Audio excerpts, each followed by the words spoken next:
My name is Sarah Chun, and I'm 29 years old. The day my mother was diagnosed with stage 3 breast cancer was also the day I had to make a choice that would define not just my career, but who I am as a person.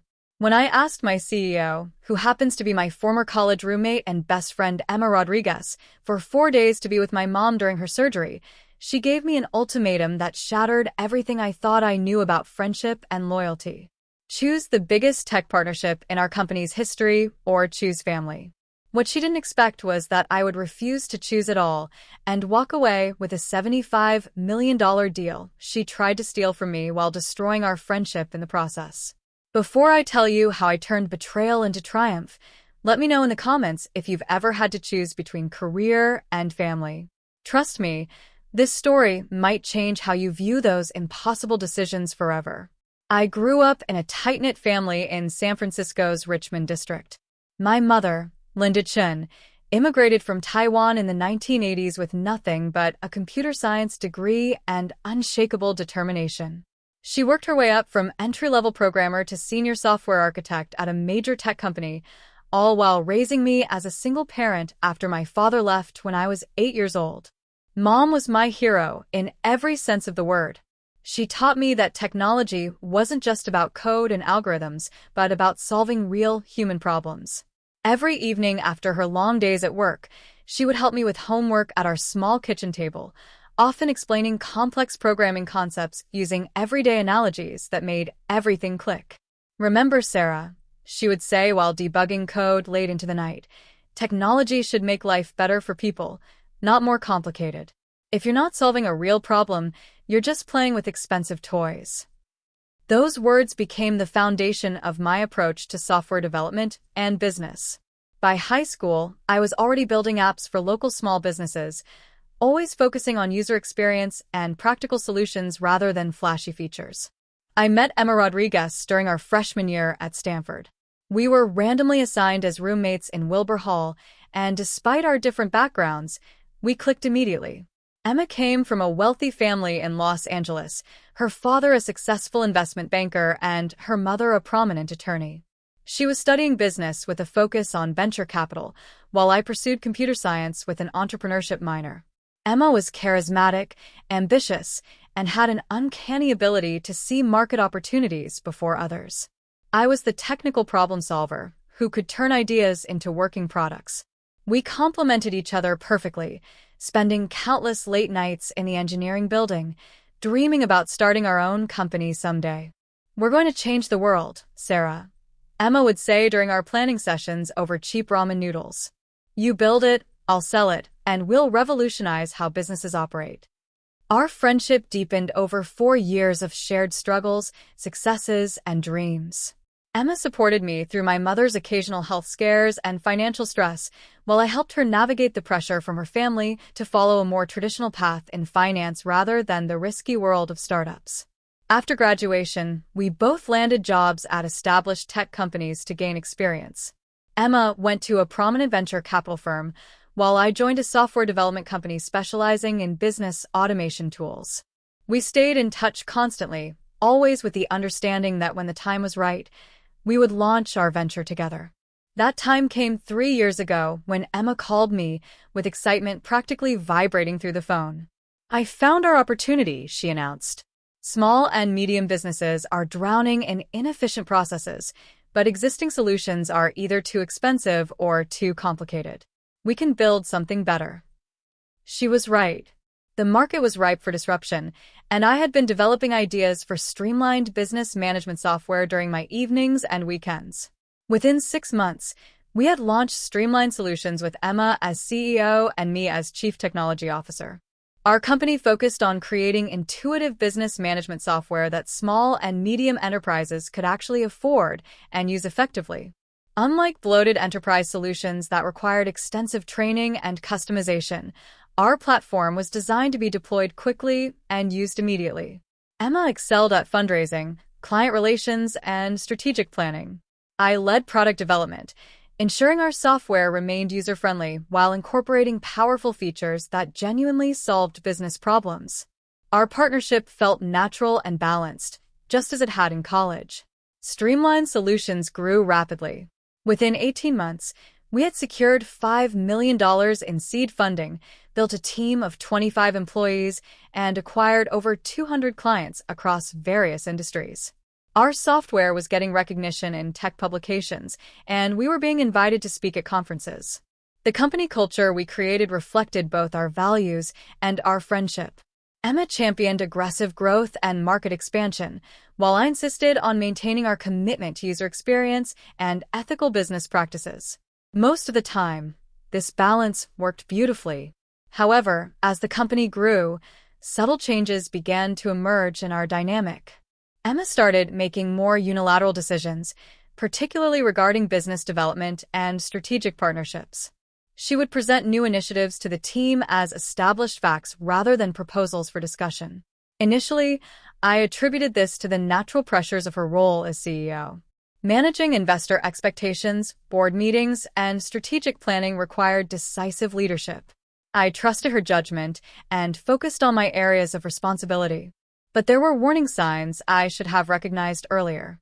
Emma began excluding me from certain client meetings, claiming they were purely business development rather than technical discussions. She started referring to herself as the face of the company in media interviews, often mentioning our technical team in general terms rather than acknowledging my specific contributions. The most concerning pattern was how she began treating our longest-standing employees. People who had joined us early, believing in our mission and accepting lower salaries for equity stakes, were increasingly marginalized as Emma hired new executives with traditional corporate backgrounds. When I raised concerns about maintaining our company culture, Emma would dismiss them with phrases like, "We're not a startup anymore, Sarah. We need to operate like a real business now." The implication that our original values were somehow unprofessional stung, but I try to focus on product development rather than politics. Everything changed 6 months ago when I identified what would become the opportunity of our careers. During a routine client check-in with a small manufacturing company in Portland, their owner mentioned frustrations with coordinating between multiple international suppliers and distributors. The conversation sparked an idea for a comprehensive supply chain management module that could integrate with our existing platform. But as I researched the concept, I realized we were looking at something much bigger than a simple feature addition. Global supply chain management was a massive market dominated by expensive, complex enterprise solutions that smaller companies couldn't afford or implement effectively. Our approach of intuitive, affordable software could revolutionize how thousands of businesses managed international operations. I spent weeks developing the concept, creating technical specifications, and building a working prototype. The more I explored the possibilities, the more excited I became. This wasn't just a new product line, it was a potential transformation of our entire business model. When I presented the supply chain management concept to Emma, her initial reaction was lukewarm. She was focused on a potential acquisition opportunity that would merge streamlined solutions with a larger competitor, essentially absorbing our brand and team into their corporate structure. "That's an interesting idea, Sarah," she said after reviewing my presentation, "but we need to stay focused on our core competencies. The acquisition talks are promising, and we shouldn't complicate things with experimental projects." The acquisition she was pursuing would have provided immediate financial returns for our investors and comfortable executive positions for both of us. But it would also have meant abandoning our mission of serving small and medium businesses, instead becoming a small division within a corporate giant that primarily served enterprise clients. I continued developing the supply chain concept on my own time, convinced that it represented our true path forward. During my research, I discovered that Tanaka Global, a Japanese trading company with operations throughout Asia and North America, was actively seeking technology partners to modernize their supplier network management. Tanaka Global wasn't just any potential client.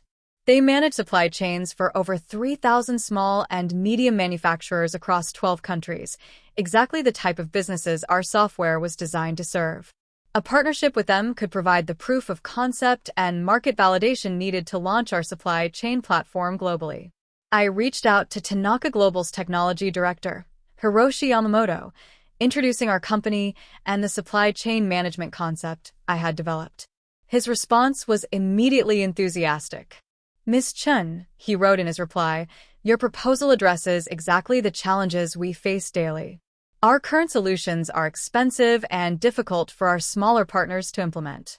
We would very much like to explore a comprehensive partnership. Over the following months, I cultivated the relationship with Tanaka Global personally. We held weekly video conferences, I traveled to their San Francisco office twice for in-person meetings, and I even began learning basic Japanese business etiquette to show respect for their corporate culture. The partnership opportunity evolved into something extraordinary. Tanaka Global proposed a 3-year exclusive licensing agreement for our supply chain management platform throughout their network. The deal would be worth $75 million in guaranteed revenue, with potential extensions bringing the total value to over $200 million. More importantly, the partnership aligned perfectly with our original mission. We would be providing affordable, effective technology solutions to thousands of small and medium businesses that had been underserved by existing options. When I updated Emma on the developing partnership, she suddenly took intense interest. This could be exactly what we need to strengthen our position in the acquisition negotiations, she said, reviewing the preliminary terms. I was confused by her response. Emma, if we secure this partnership, why would we need the acquisition? We could build something much more significant independently. Don't be naive, Sarah, she replied dismissively. A partnership like this needs proper management and corporate infrastructure. We're not equipped to handle international operations at this scale without institutional support. Her attitude troubled me, but I remained focused on finalizing the Tanaka Global Agreement. The technical specifications were complex, requiring extensive customization of our existing platform and development of new modules specifically for supply chain management. I worked 18-hour days for weeks, building detailed prototypes, creating comprehensive documentation, and preparing presentation materials for the final partnership negotiations. The Tanaka Global team was impressed with our technical capabilities and increasingly committed to moving forward. 2 weeks before the final presentation, Emma began inserting herself more aggressively into communications with Tanaka Global. She reviewed all my correspondence, suggested modifications to our proposals, and started scheduling separate calls with Mr. Yamamoto to discuss strategic aspects of the partnership. I need to establish the primary relationship with Tanaka Global, she informed me during a staff meeting. As CEO, it's important that I lead negotiations for partnerships of this magnitude. I tried to explain diplomatically that the relationship had been built on technical discussions and that changing the dynamics suddenly might confuse the Tanaka Global team. They had specifically praised our consistent communication and technical expertise. I'm sure they'll understand the CEO taking a more active role as we finalize details, Emma replied coolly. It's standard business practice. What wasn't standard was how she began modifying my carefully developed proposals. Emma shifted emphasis from our user-friendly approach and commitment to serving smaller businesses toward aggressive expansion timelines and corporate scalability that I knew we couldn't deliver without compromising our core values. When I expressed concerns about over-promising capabilities, she dismissed them as resistance to growth. We need to think bigger, Sarah. This partnership could transform us into a major player in enterprise software. The fundamental disagreement revealed how differently we now viewed our company's mission. I wanted to stay true to our original vision of serving underserved businesses with practical solutions. Emma saw the Tanaka Global Partnership as a stepping stone to corporate expansion and eventual acquisition by a larger firm.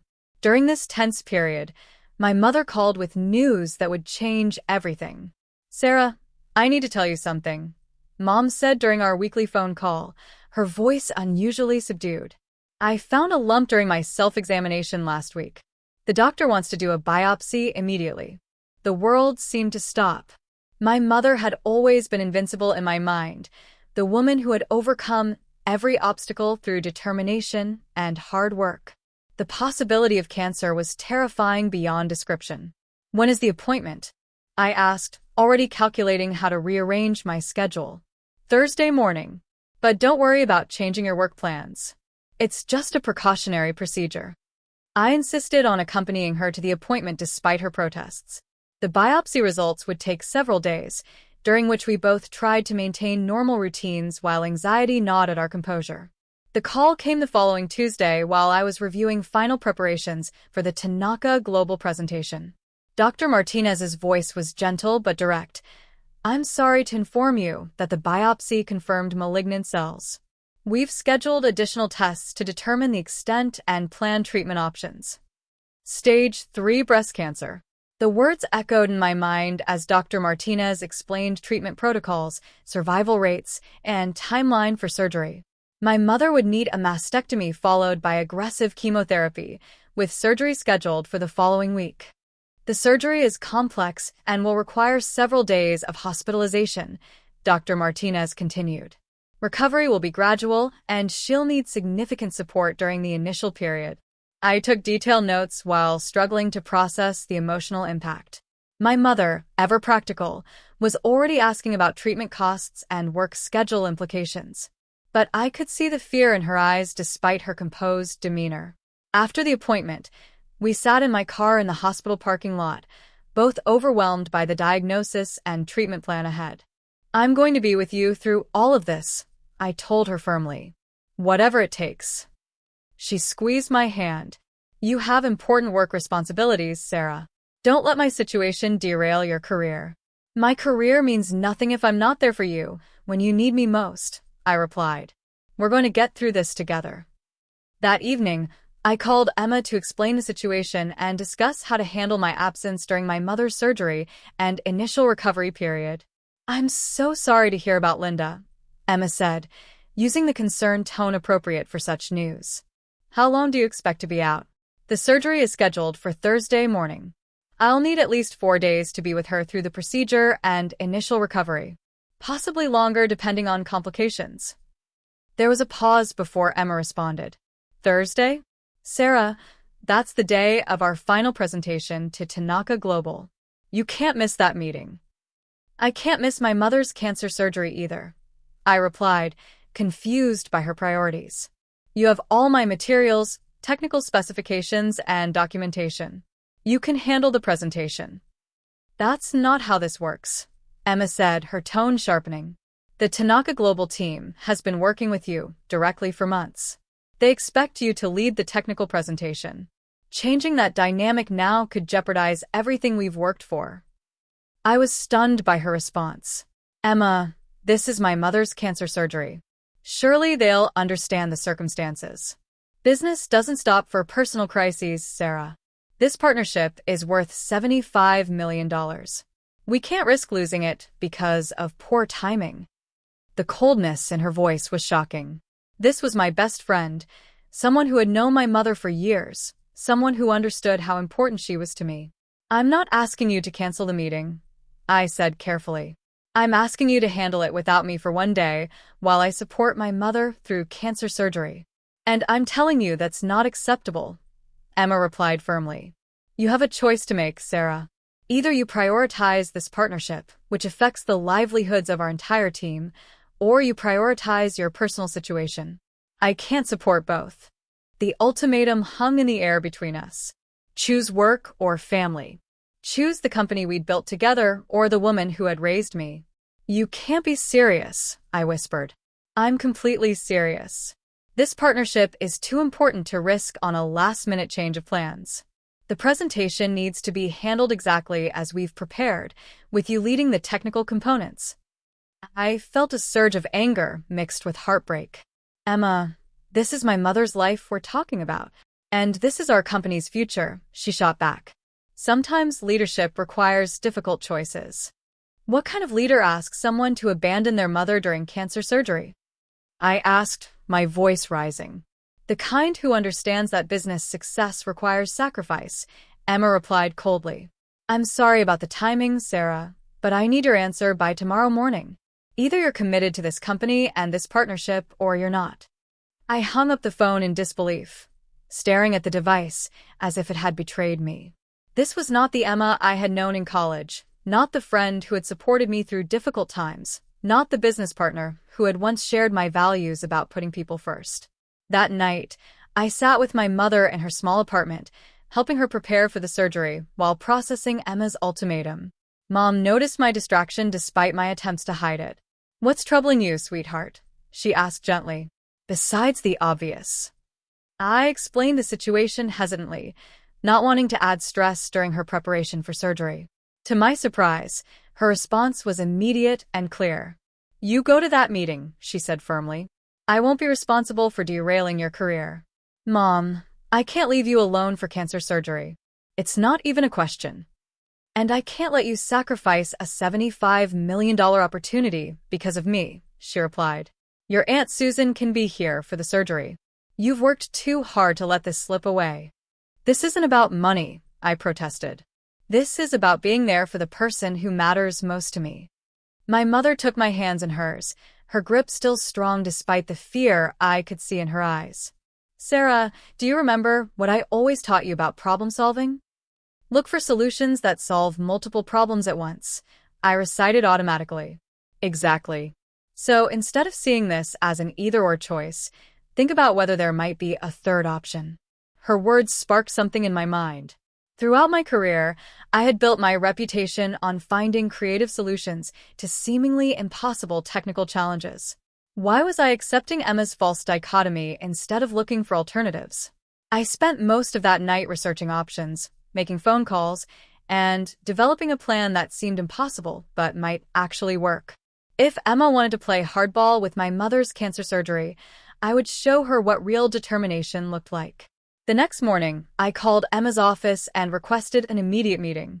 When I arrived at Streamline Solutions headquarters, I noticed the bustle of activity around the Tanaka Global presentation preparation. My absence would clearly be disruptive, but not impossible to manage with proper planning. Emma received me in her corner office, the same space where we had celebrated our early successes and planned our future growth. Today, it felt cold and impersonal. "I hope you've come to your senses about Thursday," she began without preamble. "I have," I replied calmly. "I've found a solution that allows me to be present for both my mother's surgery and the Tanaka Global presentation." Emma looked skeptical. "What kind of solution?" "I'm proposing to conduct the technical presentation remotely from the hospital. I can set up a full video conference system with screen sharing capabilities for the detailed technical demonstrations. The Tanaka Global team has been comfortable with video calls throughout our relationship." "That's completely unprofessional," Emma dismissed immediately. "We're talking about a $75 million partnership. They expect in-person presentations for deals of this magnitude."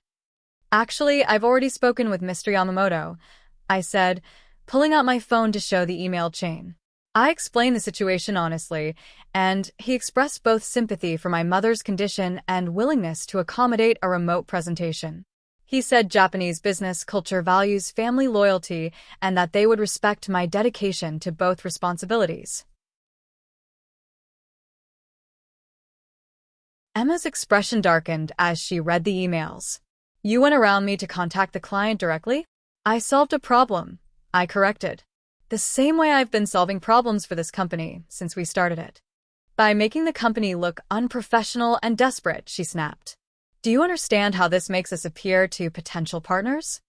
"It makes us appear human," I replied. "It shows that we value both professional excellence and personal integrity." Emma leaned back in her chair, studying me with an expression I had never seen before. Cold calculation rather than friendship. "Here's what's really going to happen, Sarah," she said slowly. "I'm going to lead the Tanaka Global presentation myself. You can attend your mother's surgery with my blessing, but don't expect to maintain your current role when you return." The threat was clear. Choose family and lose my position in the company we had built together. "What exactly are you saying?" I asked, though I suspected I already knew. "I'm saying that your lack of commitment to this crucial partnership demonstrates that you're not ready for executive leadership in a growing company. When you return, you'll be transitioning to a senior developer role focused on technical implementation rather than strategic planning. You're demoting me for supporting my mother through cancer surgery? I'm restructuring your role to better match your priorities," Emma replied smoothly. "If family comes first, then perhaps you're better suited for a position with fewer strategic responsibilities." I stood up slowly, anger and disappointment warring in my chest. "Emma, what happened to you? This isn't the person I became friends with in college. This isn't the partner I started this company with." "I grew up," she replied coldly. I learned that successful businesses require difficult decisions and clear priorities. Maybe you should consider doing the same. As I turned to leave, Emma added one more detail that revealed the true scope of her betrayal. I should mention that I've been in discussions with our potential acquirers about accelerating the merger timeline. The Tanaka Global Partnership will strengthen our negotiating position significantly. I expect we'll have a final offer within the month. She was planning to sell the company immediately after securing the partnership I had developed. My work, my relationships with the Tanaka Global team, my technical innovations, all would become assets in a corporate acquisition that abandoned our original mission. I left the office that day knowing that my friendship with Emma was over and that my position at Streamline Solutions was untenable. But I wasn't defeated. If anything, her betrayal had clarified my priorities and strengthened my resolve. That evening, I called David Park, our company's legal counsel, and one of the few people I trusted completely. David had joined us 6 months after launch, drawn by our mission and values rather than just financial opportunity. I need to understand exactly what my rights are regarding the intellectual property I've developed, I told him after explaining the situation with Emma and the Tanaka Global Partnership. David listened carefully before responding. This is complicated, Sarah. While the company owns rights to work done on company time with company resources, there are gray areas regarding innovations you developed independently. What kind of gray areas? The supply chain management concept predated your formal employment agreement by several months. Your initial research and prototype development happened during evenings and weekends using your personal equipment. Emma's recent changes to your role could also affect ownership claims. He paused thoughtfully. There's something else you should know. I've been reviewing our corporate structure for other reasons, and I discovered that the original partnership agreement between you and Emma contains several clauses that were never properly implemented. What kind of clauses? Provisions regarding major strategic decisions, intellectual property ownership, and partnership dissolution procedures. Emma has been operating as if she has sole authority over company direction, but legally, decisions about acquisitions and major partnerships require your approval as co-founder and CTO. This information changed everything. Emma had been making unilateral decisions that exceeded her legal authority, including potentially the acquisition discussions she had mentioned. What are my options? I asked. Several, but they all depend on what outcome you want to achieve. Do you want to fight for control of Streamline Solutions, or are you considering other alternatives? I thought about Emma's ultimatum, her plans to sell the company, and her willingness to sacrifice our friendship for corporate ambition. Fighting for control would mean months of legal battles and working with someone who had already demonstrated that she valued business success over personal relationships. I think I'm considering a third option, I said slowly. What would it take to spin off the supply chain management technology as an independent venture? David was quiet for a long moment. That's ambitious, but potentially feasible given the intellectual property questions and partnership agreement violations. You'd need to move quickly and carefully, but it could be done. We spent the next 2 hours outlining a strategy that seemed impossible but potentially brilliant.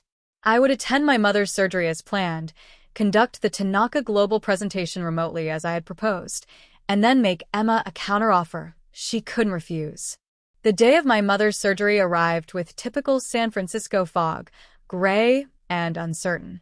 I arrived at the hospital at 6 a.m., 2 hours before the scheduled procedure, carrying a complex mobile presentation setup that had taken me most of the previous evening to configure. Mom was already in preoperative preparation, nervous, but trying to maintain her characteristically positive attitude. You don't have to do this presentation today, she said for the dozenth time. It can wait. No, it can't, I replied, adjusting the camera angle on my laptop. But not for the reasons Emma thinks.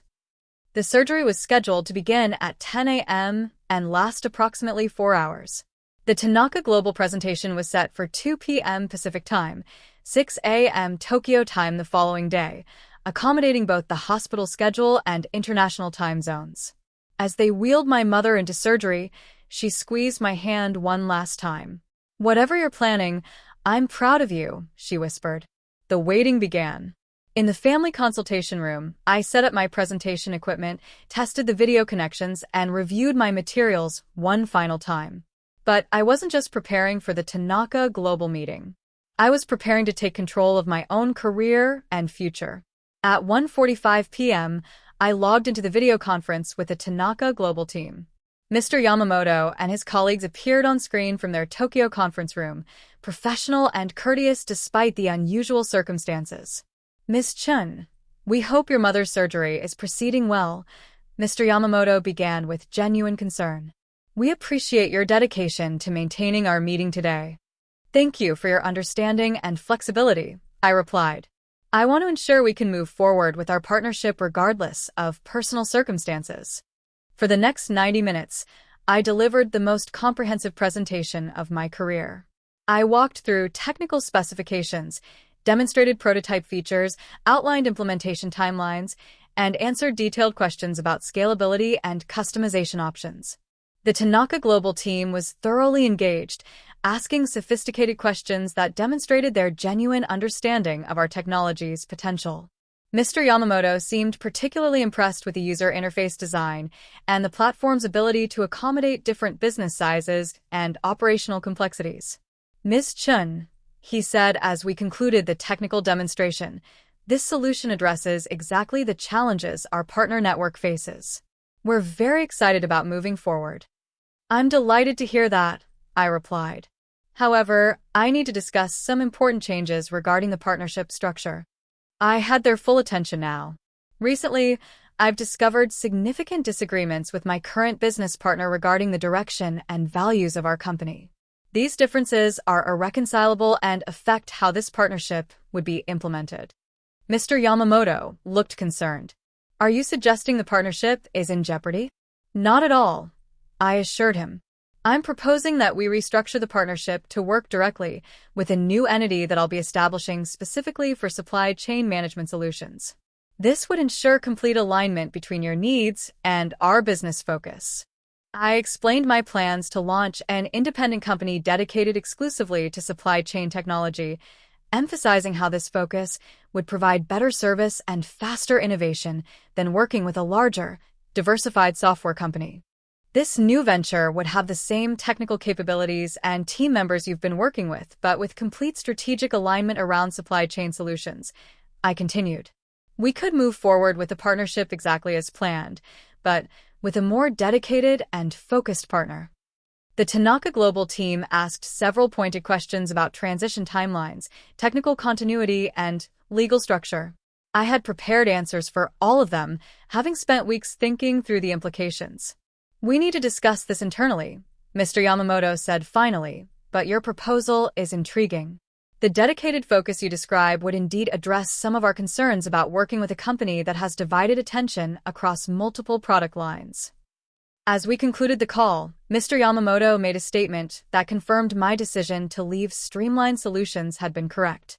Ms. Chun, throughout our months of discussions, we have been impressed not just with your technical expertise, but with your commitment to understanding our business needs and cultural values. Those qualities matter more to us than corporate structure. After ending the video conference, I sat alone in the hospital waiting room, processing what had just happened. I had successfully conducted the most important presentation of my career while waiting for news about my mother's cancer surgery. More significantly, I had laid the groundwork for taking control of my professional future.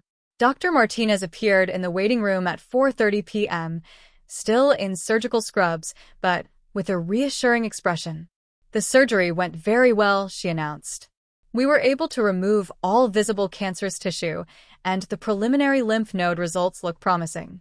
Your mother is in recovery now and asking for you. Relief flooded through me as I followed Dr. Martinez to the recovery room. My mother was groggy from anesthesia, but alert enough to squeeze my hand when I took it. How did your presentation go? She asked, her voice weak but determined. Better than I could have hoped, I replied honestly. We might have just changed our entire future. While my mother recovered over the next 2 days, I spent every spare moment executing the plan I had developed with David Park. We filed paperwork to establish Chin Supply Chain Solutions as an independent corporation, documented the intellectual property ownership questions surrounding my innovations, and prepared a comprehensive proposal for Emma. On Friday morning, I returned to Streamline Solutions for what I knew would be my final meeting as an employee. Emma was in her office, reviewing what appeared to be acquisition documents, when I knocked on her door. "Sarah," she said without looking up, "I wasn't expecting you back so soon. How's your mother?" "She's recovering well. Thank you for asking," I replied formally. "I came to discuss my resignation and the transition of my responsibilities." That got her attention. She looked up sharply. "Resignation? I thought we agreed you would be transitioning to a development role." "You decided that unilaterally," I corrected. "I've decided to pursue other opportunities." Emma leaned back in her chair, studying my expression. "What kind of opportunities?" "I'm starting my own company focused specifically on supply chain management solutions. I'll be taking the Tanaka Global Partnership with me." Her face went through several expressions: surprise, anger, and finally calculated concern. "You can't do that, Sarah. That partnership belongs to Streamline Solutions. You developed it while employed here." "Actually, David Park and I have reviewed the legal situation extensively," I replied, placing a thick folder on her desk. "The intellectual property ownership is more complex than you assume, and your recent violations of our partnership agreement have created additional complications." Emma opened the folder and began reading, her expression growing increasingly troubled as she absorbed the contents. "This is ridiculous," she said finally. "You can't just steal our biggest opportunity because you're upset about a personnel decision."